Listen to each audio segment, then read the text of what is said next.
From the children of the divine will. The 17th hour in the 24 hours of the Passion of our Lord Jesus Christ. By the servant of God, Luisa, the little daughter of the divine will. Note, Luisa is depicted in the image. Preparation before each hour. O my Lord Jesus Christ, prostrate in your divine presence, I implore your most loving heart to admit me to the sorrowful meditation of the 24 hours in which for love of us you wanted to suffer so much. In your adorable body and in your most holy soul, unto death on the cross. Oh, please give me help, grace, love, deep compassion, and understanding of your sufferings as I now meditate the 17th hour. And for those which I cannot meditate, I offer you my will to meditate on them, and I willingly intend to meditate on them in all the hours in which I have to apply myself to my duties or to sleep. Accept, O merciful Lord, my loving intention, and let it be beneficial for me and for all, as if I effectively and in a saintly way accomplished what I wish to practice. Meanwhile, I give you thanks, O my Jesus, for calling me to union with you by means of prayer. And to please you more, I take your thoughts, your tongue, your heart, and with this I intend to pray, fusing all of myself in your will and in your love, and stretching out my arms to hug you, I place my head on your heart and I begin. 17th hour, from 9 to 10 a.m. Jesus is crowned with thorns. Presented to the people, Ecce Homo. Jesus is condemned to death. My Jesus, infinite love, the more I look at you, the more I understand how much you suffer. You are already completely lacerated. There is not one point left whole in you. The executioners, enraged in seeing that, in so many pains, you look at them with so much love, and that your loving gaze, forming a sweet enchantment, almost like many voices, prays and supplicates for more pains and new pains, though inhuman, yet forced by your love, make you stand on your feet. Unable to stand yourself, you fall again into your own blood, and, irritated, with kicks and shoves, they make you reach the place where they will crown you with thorns. My love, if you do not sustain me with your gaze of love, I cannot go on seeing you suffer. I feel a shiver in my bones, my heart throbs, I feel I am dying. Jesus, Jesus, help me. And my lovable Jesus says to me, my child, courage, do not miss anything of what I suffered. Be attentive to my teachings. I have to redo man in everything. Sin has removed the crown from him and has crowned him with opprobrium and with confusion, so he cannot stand before my majesty. Sin has dishonored him, making him lose any right to honors and to glory. This is why I want to be crowned with thorns, to place the crown on man's forehead, and to return to him all rights to every honor and glory. Before my Father, my thorns will be reparations and voices of defense for many sins of thought, especially pride, and for each created mind they will be voices of light and supplication, that they may not offend me. Therefore, unite yourself to me, and pray and repair together with me. Crowned Jesus, your cruel enemies make you sit. They place a rag of purple on you. They take the crown of thorns, and with infernal fury, they put it on your adorable head. Then, by blows of a rod, they make the thorns penetrate into your forehead, and some of them reach into your eyes, into your ears, into your skull, and even behind your neck. My love, what torment, what unspeakable pains. How many cruel deaths you suffer. Your blood now pours down upon your face in such a way that one can see nothing but blood. But under those thorns and that blood, your most holy face appears, radiant with sweetness, with peace, and with love. And the executioners, wanting to complete the tragedy, blindfold you, place a reed in your hand as scepter, and begin their mockeries. They hail you King of the Jews, they beat you on the crown, they slap you and say to you, guess who hit you? And you remain silent, you answer by repairing for the ambition of those who aspire to kingdoms, to dignities, to honors, and for those who, finding themselves in positions of authority and behaving incorrectly, cause the ruin of the peoples and of their souls. which had been entrusted to them, and their evil examples push others toward evil and cause the loss of souls. With this reed you hold in your hand, you repair for so many works, good, but empty of interior spirit, and also done with evil intentions. In the insults and the blindfold, you repair for those who ridicule the holiest things, discrediting them and profaning them, and you also repair for those who blindfold the sight of their intelligence in order not to see the light of truth. With this blindfold, you impetrate that the blindfolds of passions, of riches, and of pleasures may be removed from us. My King Jesus, your enemies continue with their insults. The blood that flows from your most holy head is so much that, reaching your mouth, it prevents you from letting me hear clearly your most sweet voice, and so I cannot do what you do. Therefore I come into your arms. I want to sustain your pierced and suffering head, and I want to place my head under those thorns in order to feel their pricks. But as I say this, my Jesus calls me with his loving gaze, and quickly I embrace his heart, and I try to sustain his head. Oh, how beautiful it is to be with Jesus, even in the midst of 1,000 torments.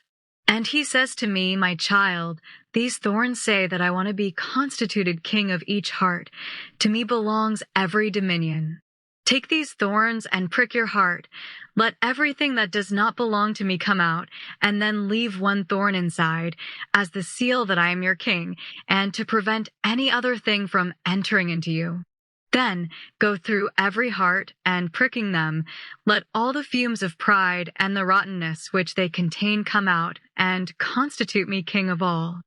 My love, my heart breaks in leaving you. Therefore I pray you to deafen my ears with your thorns, that I may hear only your voice. Cover my eyes with your thorns, that I may look at you alone. Fill my mouth with your thorns, that my tongue be mute to everything that may offend you, and be free to praise you and bless you in everything. O my King Jesus, surround me with thorns, that they may hold me in custody, defend me, and keep me all intent on you. And now I want to dry your blood and kiss you, because I see that your enemies take you to Pilate, who will condemn you to death. My love, help me to follow your sorrowful way and bless me. Jesus once again before Pilate, who shows him to the people.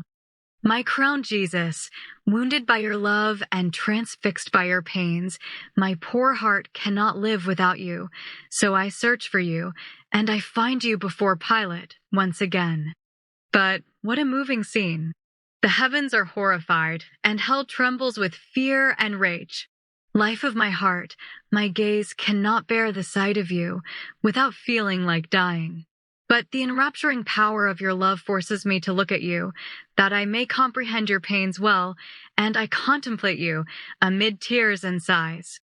My Jesus, you are naked, but still, you clothe yourself. I see you are clothed with blood, your flesh torn, your bones uncovered, your most holy face unrecognizable. The thorns stuck in your most holy head reach into your eyes, into your face, and I see nothing but blood which, pouring down to the ground, forms a bloody torrent beneath your feet. My Jesus, I can no longer recognize you because of the way you have been reduced. Your state has reached the most profound excesses of humiliations and spasms. I can no longer bear the sight of you, so sorrowful I feel I am dying. I would want to snatch you from the presence of Pilate, to enclose you in my heart and give you rest. I would want to heal your wounds with my love and flood the whole world with your blood, to enclose all souls in it and conduct them to you as the conquest of your pains. And you, O patient Jesus, seem to look at me with difficulty through the thorns, and you say to me, my child, come into these bound arms of mine. Place your head on my chest, and you will see pains more intense and bitter. Because what you see on the outside of my humanity is nothing but the outpouring of my interior pains. Pay attention to the beats of my heart, and you will hear that I repair for the injustices of those who command, for the oppressions against the poor and the innocents subordinated to kings, for the pride of those who, in order to preserve dignities, positions, riches, do not hesitate to break any law and to harm their neighbor, closing their eyes to the light of truth. With these thorns I want to shatter the spirit of pride of their lordships, and with the holes that they form in my head, I want to open my way into their minds, in order to reorder all things in them, according to the light of truth.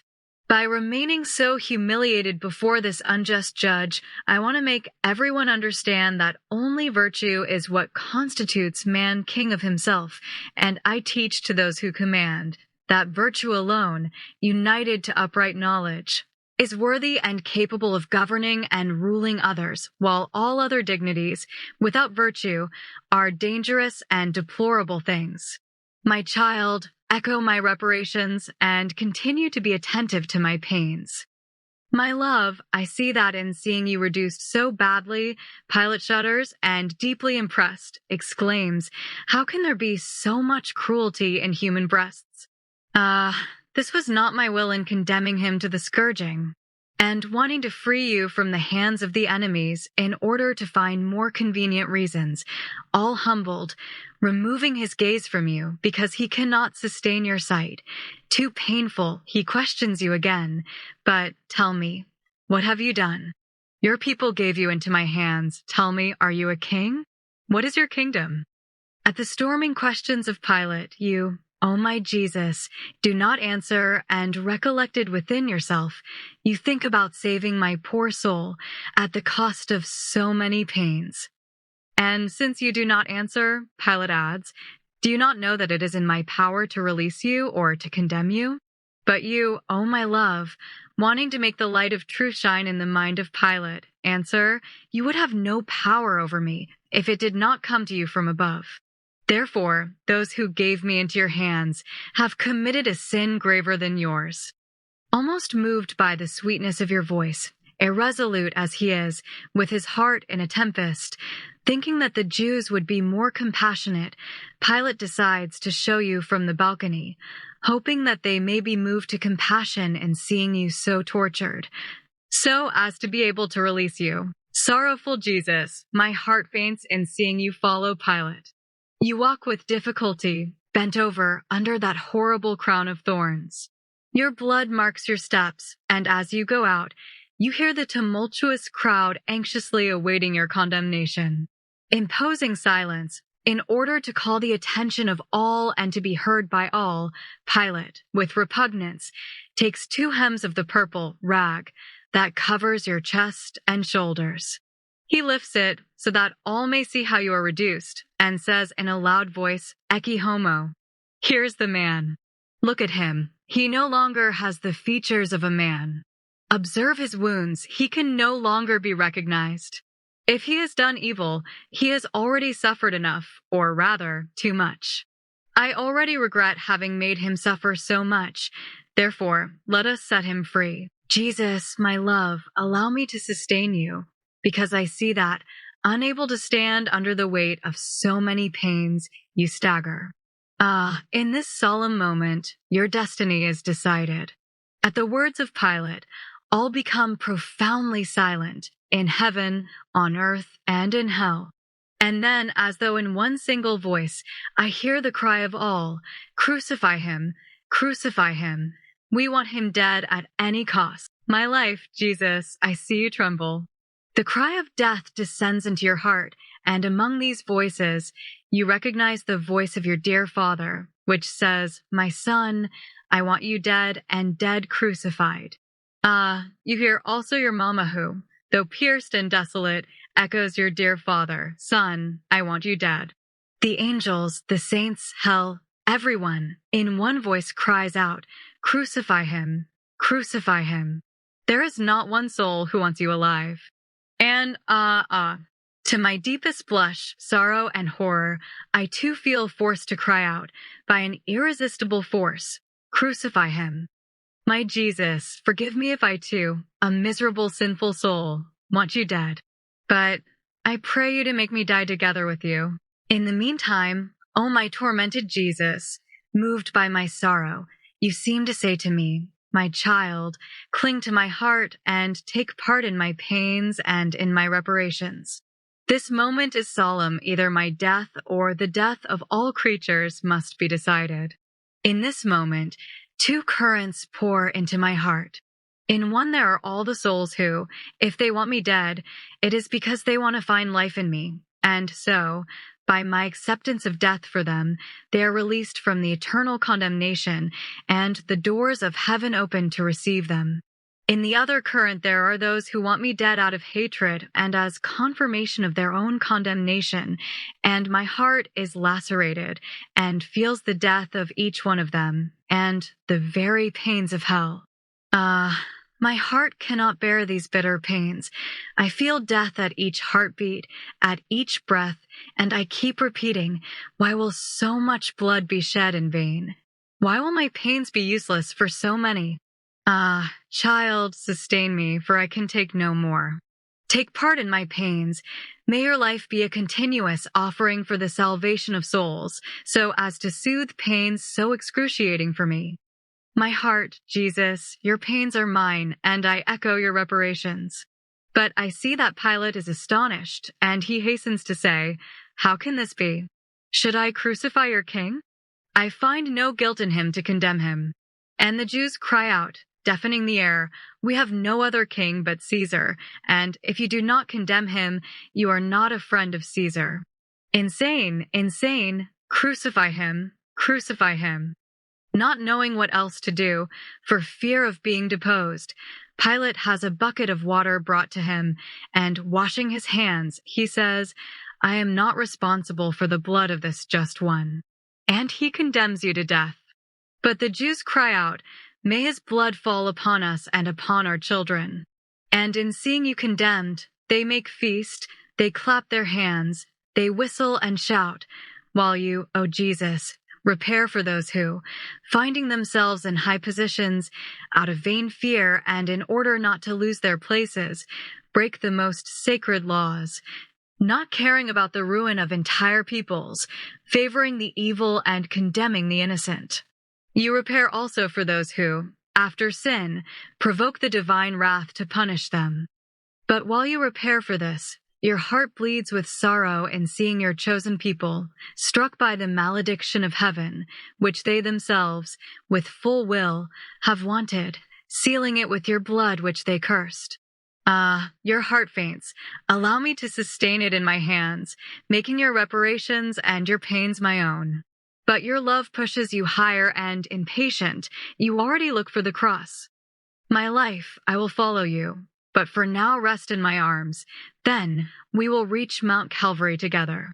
Therefore, remain in me and bless me. Reflections and practices. From 9 to 10, crowned with thorns, Jesus is mocked as king and subjected to unheard of insults and pains. He repairs in a special way for the sins of pride. And do we avoid sentiments of pride? Do we attribute to God the good that we do? Do we consider ourselves inferior to others? Is our mind always empty of any other thought in order to give rise to grace? Many times we do not give rise to grace by keeping our mind filled with other thoughts. Then, since our mind is not completely filled with God, we ourselves cause the devil to bother us, and maybe we even foment temptations. When our mind is filled with God, as the devil approaches us, not finding the place toward which to direct his temptations, he flees. In fact, holy thoughts have so much power against the devil that, as he is about to approach us, they wound him like many swords and cast him away. Therefore, we lament unfairly when our mind is bothered and tempted by the enemy. It is our poor surveillance that pushes our enemy to assault us. He is spying on our mind in order to find little gaps and attack us.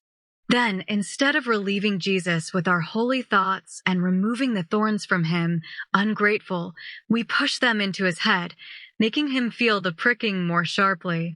In this way, grace remains frustrated and cannot carry out the crafting of its holy inspirations in our mind. Many times we do even worse.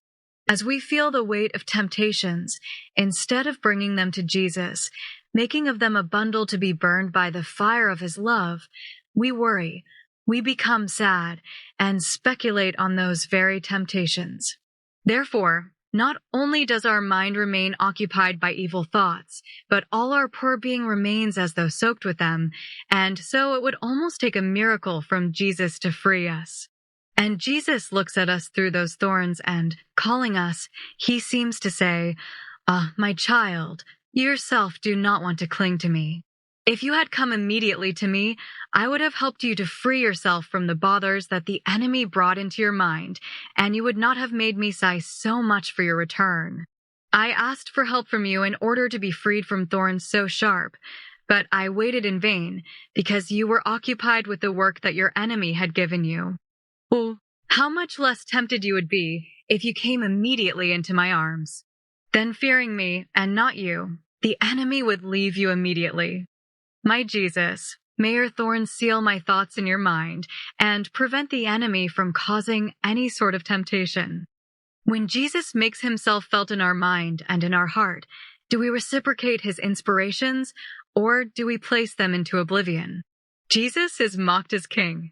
And do we respect all the holy things?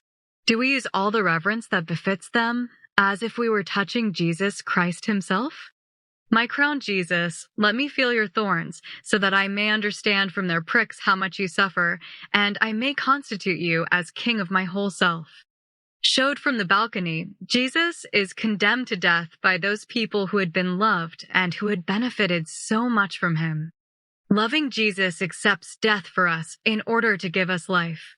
And are we ready to accept any pain to prevent Jesus from being offended and from suffering? Our pain must be accepted so as not to make Jesus suffer. And since he suffered infinitely in his humanity, and since we have to continue his life on earth, we must reciprocate the pains of the humanity of Jesus Christ with our own pains. How do we compassionate the pains that Jesus suffers in seeing many souls being snatched from his heart? Do we make his pains our own so as to relieve him from all that he suffers? The Jews want him crucified so that he may die like a criminal and that his name be erased from the face of the earth. And do we strive to let Jesus live on earth? With our acts, with our example, with our steps, we must put a divine mark in the world so that Jesus may be recognized by all, and so that, through our works, his life may have a divine echo, heard from one end of the world to another. Are we ready to give our own life so that beloved Jesus may be relieved of all the offenses, or do we rather imitate the Jews, people so much favored, almost like our own souls, which are loved so much by Jesus, and shout like them, Crucificator, let him be crucified? My condemned Jesus, may your condemnation be my own, which I accept for love of you. And in order to console you, I will pour myself continuously in you, to bring you into the hearts of all creatures, to make you known to all, and to give your life to all. Thanksgiving after each hour. My lovable Jesus, you have called me in this hour of your passion to keep you company, and I have come. I seem to hear you praying, repairing, and suffering, in anguish and sorrow, pleading for the salvation of souls in the most touching and eloquent voices. I try to follow you in everything, and now, having to leave you for my usual occupations, I feel the duty to say to you, thank you, and I bless you. Yes, O Jesus, I repeat to you, thank you, thousands and thousands of times, and I bless you for all that you have done and suffered for me and for all.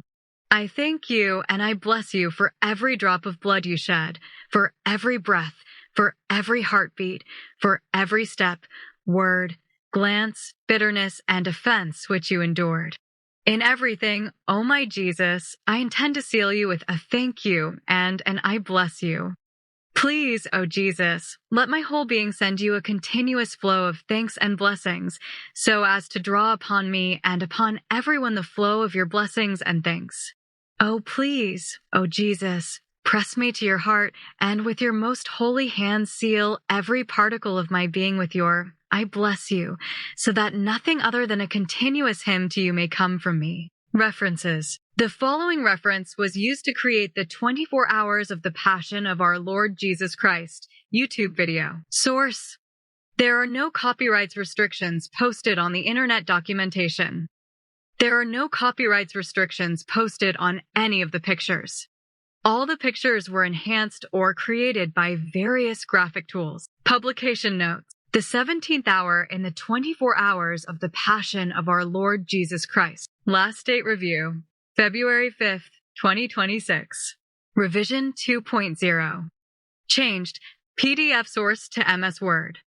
Orientation, landscape for YouTube. Added all drawings. Correction, none. Updates, revised all drawings from The Children of the Divine Will.